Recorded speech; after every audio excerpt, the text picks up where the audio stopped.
जय हिंद। स्वागत है सभी का आपके अपने यूट्यूब चैनल पर।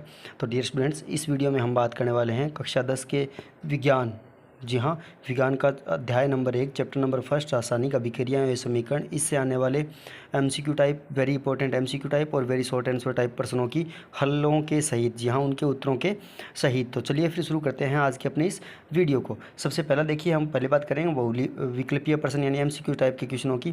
पहला प्रश्न, CaO प्लस H2O मिलकर के CaOH पावर 2 बनाते हैं, ये अभिक्रिया कौन सी कहलाती है? इसका उत्तर है संयोजन अभिक्रिया।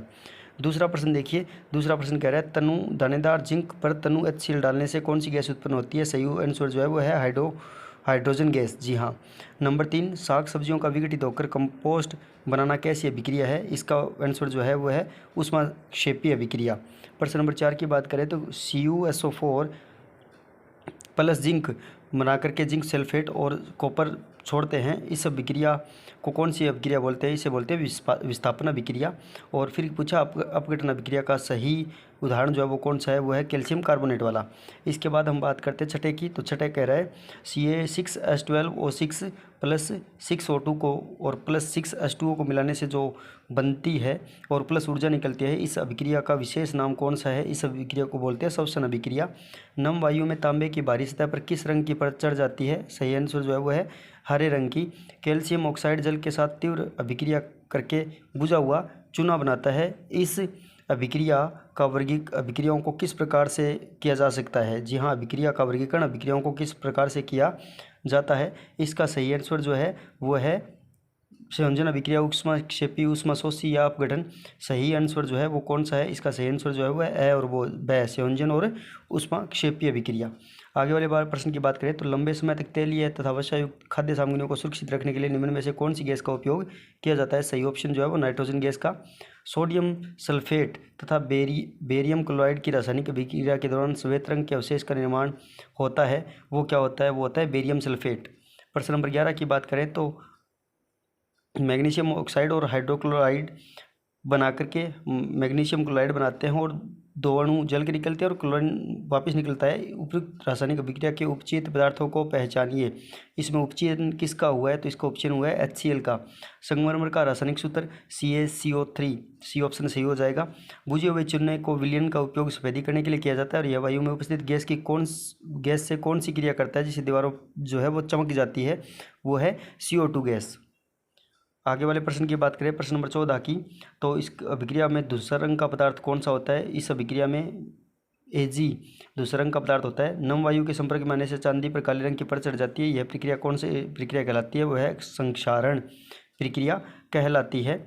उसके बाद यदि किसी अभिक्रिया में पदार्थ का उपचयन होता है तो उसमें क्या होता है? तो उसका सही आंसर जो है वो ऑक्सीजन की वृद्धि होती है और हाइड्रोजन का ह्रास यानी कमी होती है। प्रश्न नंबर 17, किसी अभिक्रिया में पदार्थ का अपचयन तब होता है जब उसमें क्या हो? ऑक्सीजन का ह्रास और हाइड्रोजन की वृद्धि होती है। प्रश्न नंबर 18 की बात करें तो निम्न में से संतुलित रासायनिक समीकरण कौन सी है? जी हाँ, ऑप्शन दे रखे है वो बतानी है। तो इसका सही आंसर जो है वो है CH4 2O2 CO2 और H2O प्लस ऊर्जा, ये संतुलित समीकरण इसमें दे रखी है। निम्न रासायनिक अभिक्रिया में अभिकारक को पहचानिए।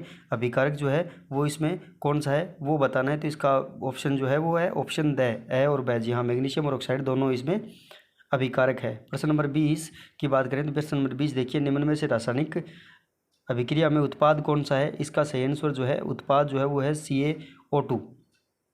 ये तो थे इसके एमसीक्यू टाइप के। अब प्रश्न बात करते हैं इसके अति लघुत्तरात्मक प्रश्नों की, यानी वेरी शॉर्ट आंसरों की। रासायनिक समीकरण को संतुलित करने के लिए विधि कौन सी है? हिट एंड ट्रायल विधि है। प्रश्न नंबर 22 में देखिए, 2 मैग्नीशियम प्लस O2 मिलकर के क्या बनाते हैं? इस अभिक्रिया में मैग्नीशियम ऑक्साइड बनाते हैं। मैग्नीशियम रिबन को जलाने पर यह श्वेत चूर्ण में बदल जाता है, यह श्वेत चूर्ण किस यौगिक का है? मैग्नीशियम ऑक्साइड का। लेड नाइट्रेट को गर्म करने पर भूरे रंग का धुआं उत्सर्जित होता है, यह भूरे रंग का धुआं किस पदार्थ का है? वो है नाइट्रोजन डाइऑक्साइड। विद्युत अपघटन रासायनिक अभिक्रिया के उदाहरण दीजिए। इसका है 2H2O विद्युत अपघटन होकर के हाइड्रोजन और ऑक्सीजन में बन जाता है। कॉपर सल्फेट के विलयन का रंग कैसा होता है? नीला। कॉपर सल्फेट के विलयन में लोहे की कील डालने से कुछ समय पश्चात कॉपर सल्फेट का रंग नीला रंग मलिन क्यों पड़ जाता है? इसका सही आंसर जो है वो कॉपर सल्फेट के विलयन का नीला रंग आयरन सल्फेट के बन जाने के कारण जो है मलिन हो जाता है। प्रश्न नंबर 28, कॉपर सल्फेट के विलयन में लोहे की कील डालने पर लोहे की कील का रंग भूरा क्यों हो जाता है? लोहे की कील पर कॉपर के अवक्षेपण की वजह से जो है उसका रंग भूरा हो जाता है। प्रश्न नंबर 29, श्वेत श्याम फोटोग्राफी में उपयोग की जाने वाली वियोजन अभिक्रिया का रासायनिक समीकरण लिखिए। 2 AgBr सूर्य का प्रकाश के साथ Ag + Br2। कॉपर चूर्ण को गर्म करने पर यह काला क्यों पड़ जाता है? क्योंकि कॉपर चूर्ण की सतह पर कॉपर ऑक्साइड की काली परत चढ़ जाती है। अभिकारक किसे कहते हैं? ऐसे पदार्थ जो रासायनिक अभिक्रिया में भाग लेते हैं अभिकारक कहलाते हैं। उत्पाद किसे कहते हैं? उत्पाद ऐसे पदार्थ जो रासायनिक अभिक्रिया में संपूर्ण होने के बाद प्राप्त होते हैं वो उत्पाद कहलाते हैं। प्रश्न नंबर 33, द्रव्यमान संरक्षण का नियम क्या है? किसी रासायनिक अभिक्रिया के द्रव्यमान का न तो निर्माण होता है न ही उसका विनाश होता है। रासायनिक समीकरण में भौतिक अवस्था के संकेत लिखिए। जी हाँ, भौतिक अवस्था के ठोस, द्रव और गैस के अवशेषों से इनको प्रदर्शित करना है। कोयले का दहन संयोजन अभिक्रिया का समीकरण पूछा गया है। जल का निर्माण संयोजन अभिक्रिया का समीकरण पूछा गया है। लेड और नाइट्रेट के ऊष्मीय वियोजन का रासायनिक समीकरण भी पूछा गया है। प्रश्न नंबर 38 की बात करें तो जल का विद्युत अपघटन का रासायनिक समीकरण बताइए। विस्थापन अभिक्रिया का एक रासायनिक समीकरण लिखिए। रेडॉक्स अभिक्रिया में उपचित और अपचित पदार्थों को पहचानिए। और रेडॉक्स अभिक्रिया में उपचित और अपचित पदार्थों की फिर से आपसे पहचान करवाई गई है। प्रश्न नंबर 42 की बात करें तो लोहे पर जंग लगना किसे कहते हैं? जो लोहे पर जंग लगने का मतलब उसमें कुछ समय बाद वायु के संपर्क में आने पर उनमें लालिमा युक्त भूरे रंग की परत चढ़ जाती है, इसे बोलते हैं लोहे पर जंग लगना। संतुलित रासायनिक समीकरण क्या है? जब रासायनिक अभिक्रिया से पहले अभिकारक और उसके बाद उत्पाद प्रत्येक तत्व के प्रणों की संख्या समान रहती है तो उसे संतुलित समीकरण कहते हैं। नाइट्रोजन गैस और हाइड्रोजन गैस के संयोग करके अमोनिया बनता है या बनाता है, इस कथन को रासायनिक समीकरण के रूप में लिखवा रहा है। पोटेशियम धातु जल के साथ अभिक्रिया करके पोटेशियम हाइड्रोक्साइड व हाइड्रोजन गैस देती है, इस कथन को रासायनिक समीकरण में लिखिए। प्रश्न नंबर 46 की बात करें, 46वां कह रहा है भूरे रंग का चमत्कार तत्व को गुणा वायु की उपस्थिति में गर्म करने पर काले रंग का हो जाता है। इस तत्व एवं उस काले रंग के यौगिक का नाम बताइए। तत्व और काले रंग, तत्व जो होता है वो कॉपर होता है, काले रंग का यौगिक कॉपर ऑक्साइड बना देता है। निम्न रासायनिक अभिक्रिया को पूर्ण करवा रहा है। निम्न समीकरण के लिए संतुलित रासायनिक समीकरण बनवा रहा है। उसके बाद आते हैं आपके अति लघुतरात्मक प्रश्न। जी हाँ, संयोजन अभिक्रिया किसे कहते हैं? बिना बुझे हुए चुने हुए जल की संयोजन अभिक्रिया लिखिए, वो पूछा रहा है। वियोजन अभिक्रिया किसे कहते हैं? कैल्शियम कार्बोनेट के उसमें वियोजन की रासायनिक अभिक्रिया लिखिए। उसके बाद प्रश्न नंबर 51, विस्थापन अभिक्रिया किसे कहते हैं? कॉपर सल्फेट के विलयन में लोहे की कील डालने पर होने वाली विस्थापन अभिक्रिया का समीकरण दीजिए। 52 नंबर, अवक्षेपण अभिक्रिया से क्या समझते हैं? उदाहरण दे करके समझाइए। प्रश्न नंबर 53, द्विविस्थापन अभिक्रिया किसे कहते हैं? उदाहरण देकर समझाइए। 54 नंबर प्रश्न, उपचयन अभिक्रिया किसे कहते हैं? उदाहरण दीजिए। प्रश्न नंबर 55, अपचयन अभिक्रिया किसे कहते हैं? उदाहरण दीजिए। और प्रश्न नंबर 56, ऊष्माक्षेपी रासायनिक अभिक्रिया किसे कहते हैं? प्राकृतिक गैस का दहन ऊष्माक्षेपी रासायनिक अभिक्रिया का समीकरण भी लिखिए। प्रश्न नंबर 57 की बात करें तो ऊष्माक्षेपी अभिक्रिया किसे कहते हैं? उदाहरण दीजिए। प्रश्न नंबर 28, निम्न समीकरणों को संतुलित करवा रहा है। प्रश्न नंबर 60, रेडॉक्स अभिक्रिया किसे कहते हैं? उदाहरण से समझाइए। प्रश्न नंबर 60, निम्न पदों का वर्णन कीजिए, प्रत्येक का एक एक उदाहरण दीजिए। जी हाँ, जैसे इसने दे रखे हैं, संक्षारण बताइए, विकृत गंधिता बताइए, और उसके बाद इसने दे रखा है प्रश्न नंबर 61, रासायनिक अभिक्रिया के दौरान पदार्थ में क्या क्या परिवर्तन होते हैं, वो आपसे पूछा गया है। किसी पदार्थ के विलयन का उपयोग सफेदी करने के लिए होता है, विलयन का नाम पूछा गया है और अभिक्रिया पूछी गई है। प्रश्न नंबर 63 आपसे कह रहा है मिलान कीजिए।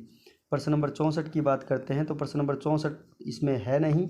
अति लघुतरात्मक, लघुतरात्मक और MCQ टाइप के प्रश्नों में पहले चैप्टर में इतनी सी बातें हैं। तो ये था आज की वीडियो जिसमें हमने पढ़ा विज्ञान के पार्ट नंबर 1, जिसमें कोई इंपॉर्टेंट जो प्रश्न बनते हैं, जितने भी MCQ टाइप के या सिंपल प्रश्न जितने भी बनते हैं वो सारे के सारे हमने पढ़े हैं। आशा करूंगा ये वीडियो आपको पसंद आया होगा। पसंद आए तो लाइक ज़रूर करें।